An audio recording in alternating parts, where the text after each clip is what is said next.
në ritme të jashtëzakonshme çka po ndodh brenda nesh, por dhe rreth nesh, kemi folur për rreziqet e tjerë. Dhe së gjithmonë kam kënaqësinë të diskutoj këtë temë në lidhje me këtë temë, jo vetëm për zhvillimet e fundit, por dhe çështjet e etikës dhe rreziqet që ky evolucion njerëzor paraqet pikërisht për ne, njeriu, me zotin Erion Demiri, arkitekt rrjetesh, ekspert IT dhe së fundi besoj edhe ekspert i inteligjencës artificiale, duke qenë se merret për ditë si shumë ekspertë të tillë dhe profesionistë të tjerë me këtë çështje. Përshëndetje dhe kënaqësi që ju kam në Syrin e Botës. Përshëndetje Dori, faleminderit për ftesën. Atëherë, çështja për të cilën do të diskutojmë dhe duhet diskutuar në fakt është më e rëndësishmja nga të gjitha. Ne flasim për luftrat, flasim për konfliktet, flasim për aleancat politike, flasim për gjeopolitikën, gjeostrategjinë, por në fakt Bill Gates, të gjithë tashmë e njohim, jo vetëm për çështjet e teknologjisë, por edhe çështjet e vaksinave, ka deklaruar pa kohë më parë një diçka që për mua është trondice dhe doja ta diskutoja me ty, si gjithmonë, siç bëjmë gjithmonë për tematika të tilla. Ai ka thënë specifikisht që zoti Bill Gates shpall fundin e qenies njerëzore, e cila do të zëvendësohet sipas tij nga inteligjenca artificiale. Do të më lejosh të lutem të marr nga muri i Facebookut i zotit Aurel Plasari edhe një këndvështrim, 2-3 fjali, koment të tij në lidhje me këtë shprehje të Bill Gatesit për ta kuptuar më mirë. Zoti Bill Gates ka deklaruar pra sheshit brenda 10 vitesh qenia njerëzore nuk do të jetë më e dobishme për funksionet intelektuale. Nuk është ndonjë hipotezë futuriste, është një program. Çfarë jeni, çfarë dini, çfarë transmetoni, të gjitha do të përthithen, do të automatizohen dhe do të zëvendësohen. Një inteligjencë artificiale do të vendos më mirë se ju, do të jap mësim më shpejt se ju, do të shëroj më shpejt se ju. Pra një zëvendësim pothuajse total i asaj çka është në thelb të njeriu dhe le të themi e shndroi njeriu në atë çka është pra në një qenie inteligjente që është puna. Zëvendësimi i punës me një qenie tjetër apo me një inteligjencë tjetër do të ishte edhe ndryshimi më i madh. Në radhë të parë, një koment tuaj në lidhje me këtë deklaratë të Bill Gatesit, edhe një shpjegim sigurisht pasues. Fatkeqësisht nuk kam përveç se të them që nuk mund të dal kundër një shprehje të tillë. Është e qartë që mund të kemi dëgjuar dhe më parë shprehje të tilla, dikur i shikonim dhe në formën e krijimeve pra kinematografike, në formën e filmave, gjëra të tilla, por diçka e thënë tashmë nga persona kaq të rëndësishëm në fushën e teknologjisë botërore është e qartë që nuk është diçka e pamenduar, pra është menduar goxha mirë. Zoti Gates nuk është hera e parë që ai hedh hint të tilla, pra hedh të tilla informacione. Bëhet fjalë pra për faktin që me mënyrën se si ne po shikojmë që të gjithë me përparimin, pra me mënyrën e shpejtësisë së përparimit të pjesës së inteligjencës artificiale, automatikisht në mos keni harruar, ne kemi folur më pak se sa 6 muaj më parë dhe flitej për 15 vite, mos më shumë e kështu me radhë, por ne shikojmë ndryshime aq të mëdha saqë dhe këto fjalët e 10 vjeçarit për faktin që inteligenca artificiale kur ne do të zëvendësohemi shumë, Dori, por reduktohet shumë sepse shikojmë ndryshime shumë të mëdha. Ajo që duhet të kemi parasysh, inteligjenca artificiale tashmë është vetëm emëruesi për bashkët që prek këdon bot. Pra, të gjitha ato gjërat e tjera që diskutohen prekin dikë më shumë dhe dikë tjetër më pak, e vetmja gjë që sot aktualisht po prek të gjithë botën njëkohësisht, pra të gjithë njerëzit në botë njëkohësisht është përparimi i inteligjencës artificiale i cili ditë pas ditësh po na përball me surpriza që nga ana teknike kur i shikojmë sigurisht na tërheqin, na duken shumë interesante, por në momentin e parë që pastaj hapim çik më shumë mendjen dhe mendojmë se çfarë rezultate çdo të sjellë ose çfarë efekte çdo sjellin këto ndryshime në jetën e njerëzve, sigurisht na bën që të mendohemi mirë.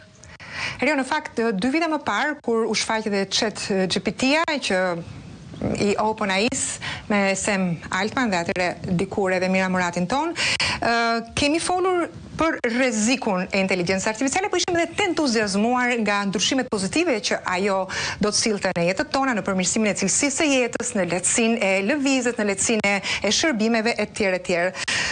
Ndërkohë, edhe në atë kohë, por edhe më parë, mendje të ndritura, jo vetëm të botës së teknologjisë si Elon Musk e tjerë, por edhe të botës së filozofisë të njerëzores, të humanes, kanë paralajmëruar kujdes, është një rrugë pa kthim, matuni mirë, shikoni, pyesni, analizoni, krijoni kuadrin e duhur ligjor në mënyrë që kjo të funksionojë si një diçka në dobi të njerëzve dhe jo të kthehet në një pronare të njerëzve. Dhe unë prapë do t'i referohem thënies së zotit Plasari, sepse është vërtet tronditse. E çmoj dhe zotin Plasari si një mendje e ndritur, edhe për kujdesin, edhe le të themi mënyrën se si ai e ka kuptuar dhe si e ka përcjell një fjali të tillë. Kur të kuptoni se çfarë keni humbur, mund të jetë tepër vonë për t'u kthyer përsëri në sipërfaqe, sepse kjo botë post-njerëzore që ju shitet si e pashmangshme nuk është evolucion, është një frakturë, një thyerje, një shkëputje antropologjike, një shpronësim. Tani kjo është dramatike goxha, po për t'i ndarë gjërat, dhe për të mos shkuar në fatalizëm. Sa mund të shkohet në këtë pikë? Apo mund të shmanget, pra këto paralajmërime, edhe kjo që thotë zoti Plasari, kujt i bëhen në rast të parë? Na bëhen ne? Ne duhet, kemi diçka në dorë, mund të reagojmë ende në këto momente? Për të reaguar sigurisht, por për t'ju kthyer pak asaj që ka thënë zoti Plasari, fatkeqësisht ajo që parashikohet në anën teknike është dhe më e rëndë se ajo që thotë zoti Plasari, sepse ajo që parashikohet është fakti që ne ndoshta nuk do të arrijmë ta kuptojmë asnjëherë atë që kemi humbur. Pra aty merret si e mirëqenë që një ditë njeriu do të jetë i Zoti që të kuptojë se çfarë ka humbur, por nga ana teknike është tërësisht e mundur që të mos arrijë të kuptohet asnjëherë kjo gjë. Pra është dhe më e rëndë. Sidoqoftë, për t'ju rikthyer pjesës optimiste,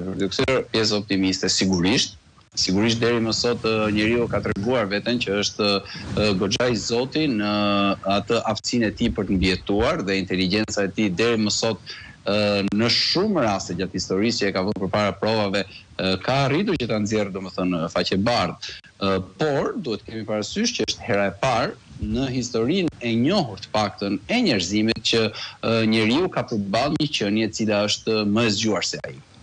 Dhe në këtë moment, sigurisht, është, nuk mund ta quajmë tërësisht qenie, por kemi të bëjmë me diçka. Pra nuk është qenie, një entitet, sepse qenie do të flisnim për diçka e cila ka një jetë, ka një jetë të pavarur, edhe le të themi deri diku shpirtërore apo shpirtërore dhe ndjenja e gjëra të tjera, pra që faktikisht krijojnë ato që ne i themi qenie, pra pastaj të fusim te qenie njerëzore.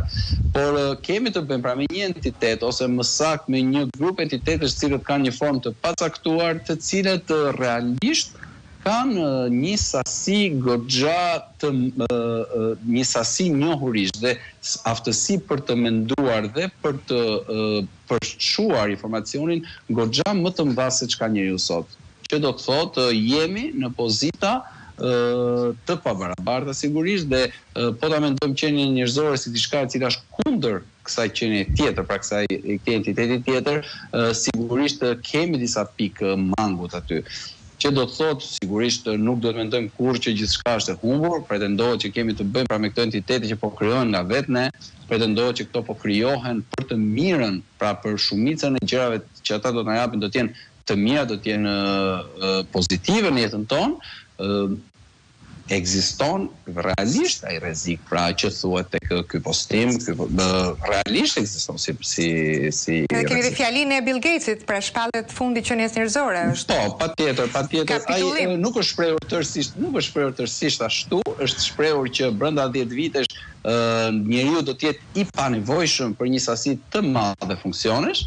Sigurisht ai në fushën në mënyrën në pikpamjen e tij shikon që njeriu do të jetë i panevojshëm një sasi shumë të madhe profesionesh, por ndërkohë do të mbeten thotë dhe profesione të cilat do të vazhdojnë të jenë të vlefshme, por nëse shikojmë kështu pamja e errët, pra nëse ne shikojmë pamjen e errët, kemi të bëjmë me faktin e një sasie shumë të madhe personash të cilët do të mbeten pa profesionin e tyre dhe që vështirësi do të arrijnë pra këtë ritëm. Nuk është ndoshta problemi vetëm që do të mbeten pa profesion, por duke qenë se siç e thash, puna është në qendër, në themel të jetës dhe zhvillimit njerëzor dhe ka treguar gjithmonë që e ka çuar cilësisht njeriu nga një stat në tjetrin, pikërisht puna dhe mosndarja. Nëse do të shkëputej nga ky funksion primar i tij, pra puna, çfarë do të ndodhte me mendjen njerëzore? Dua të rikujtoj këtu atë librin Pinoku, ishte ai qyteti ku shkonin ata nxënësit e këqij që nuk donin mësonin të vetë dhe ktheheshin në Gomer, pastaj ndërkohë që Pinoku për të bërë njeri, pra për të evoluar, duhet të punonte, të mësonte, të sillej mirë.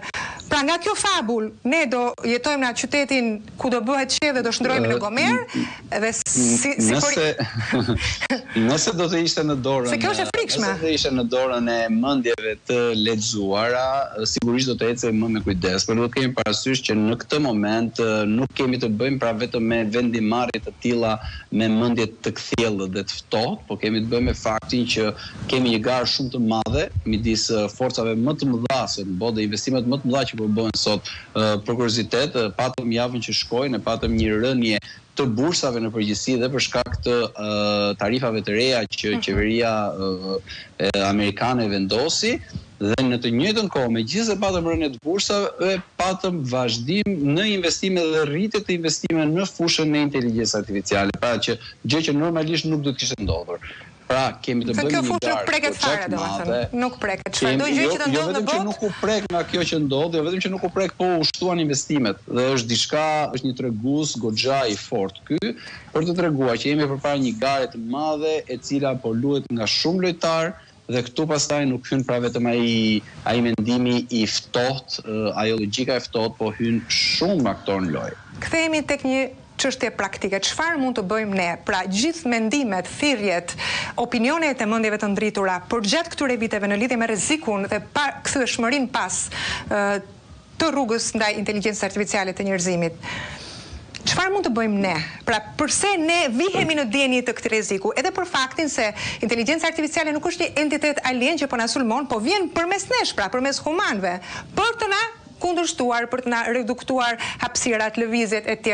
Pra nuk është se po vjen nga kozmosi për të na sulmuar, jemi ne që po e sjellim dhe nuk mund të themi që po sulmohemi, se ne po e pranojmë. Çfarë mund të bëjmë ne konkretisht si njerëz, si profesionistë ju? Po, e para një gjë që është dhe është sigurt dhe kështu do të ndodhë, Dori, të varfërit do bëhen më të varfër dhe të pasurit do bëhen më të pasur në fund të gjithsaj. Pra kjo është diçka e cila nuk ndryshon në asnjë lloj forme. Ajo që gjithmonë është thënë që duhet bërë, është që ne të mësojmë sa më shumë nga kjo që me cilën përballemi dhe të shikojmë se si kjo do të na prekin jetët tona dhe të mundohemi që të mësojmë për ta vënë në shërbimin tonë. Sigurisht, kjo kërkon kohë dhe një nga pikat që njeriu ka në disfavor në krahasim me inteligjencën artificiale, nga pikat më të rëndësishme është fakti i kohës që i duhet për të mësuar. Dhe pastaj sigurisht ndryshime kaq të mëdha dhe kjo është ajo gjë që pastaj nuk pritej, po kemi avancime aq të shpejta sa që është akoma dhe shumë e vështirë që njeriu të arrijë ti përgjigjet, megjithëse ti vazhdon informohesh, ti vazhdon dhe informon të tjerët, ti vëre që ndryshimet pastaj në atë fushë po janë aq të shpejta sa ti nuk po arrin të reagosh. Të mendosh se vërtet nuk ke edhe shumë kohë të mendosh dhe ti thithë le të themi risi teknologjike, por nuk kemi kohë të mendojmë, ore, këto risi teknologjike që po futen me kaq vrull në jetën tonë, ku po na çojnë? A dush momenti të themi stop? A duhet urgjentisht ta rregullojmë këtë fushë? Pra ne ecim, marrim, thithim input, output, derisa një ditë për 10 vjet. Problemi është që, si thash, kemi faktikisht disa qasje të vendeve të ndryshme të botës, jo të gjithë po kanë të njëjtën qasje ndaj inteligjencës artificiale. Ata që kanë qenë më të ngadalshëm realisht dhe më në ato që ne themi safe side, pra më të kujdesshëm, janë sidomos BE-ja. BE-ja ka qenë dhe vazhdon të jetë nga kryesorët e cila promovon kontrollin, promovon kujdesin, ndërkohë që Shtetet e Bashkuara dhe sidomos pasaj Azia me disa lëvizje të fundit që patëm në Kinë, shikojmë një ecje shumë të shpejtë, ndoshta edhe pa menduar mirë, ndoshta duke menduar vetëm me faktin e asaj garës që mund ta krahasojmë pak me garën e armatimeve që patëm diku nga mesi i shekullit 20, që besoj ju e keni parasysh, pra që u pa vetëm gara drejt armatimeve dhe nuk po mendohej se çfarë po sillte kjo gjë. Do t'i mbetet kohës për ta parë. E fundit pyetje. Erioni sot në krahasim me Erionin 3 vite më parë apo 2 vite më parë, si e shikon, çfarë ka mësuar një gjë nga inteligjenca artificiale që nuk e dinte, një tipar, një karakteristik, një diçka të veçantë gjatë këtyre 3 viteve, diçka që nuk e dije 3 vite më parë? Jo se kam parë tërësisht gjëra që nuk i dija, nuk është se kam zbuluar gjëra që më përpara nuk dieshin, jam bërë më koshient, njoh shumë më mirë se çfarë mund të rrezikoj profesione ndryshme dhe profesionin tim, më ka bërë më të kujdesshëm me faktin sepse kam parë dhe goxha dështime duke u hedhur me të dyja këmbët tek inteligjenca artificiale, kam parë dështime që tek studentët, që tek persona të cilët kanë marrë çdo gjë të mirëqenë. Më ka bërë faktikisht kjo lloj informacioni më ka bërë më të zotin tek pjesa e punës. Sigurisht ka futur pastaj te frikën e të ardhmës patjetër. E kuptoj. Mirë, e lëm për momentin këtu këtë diskutim që është shumë i thellë, ka frikrat, ka njohjet, ka edhe le të themi gjëra të panjohura me bollok. Shpresoj që në jetë ardhme jo fort të largët ta rimarrim si temë kur të kemi edhe informacione të reja. Për momentin ju falenderoj shumë për kohën dhe çdo shpjegim. Faleminderit juve. Ky është Suri Botës për këtë javë.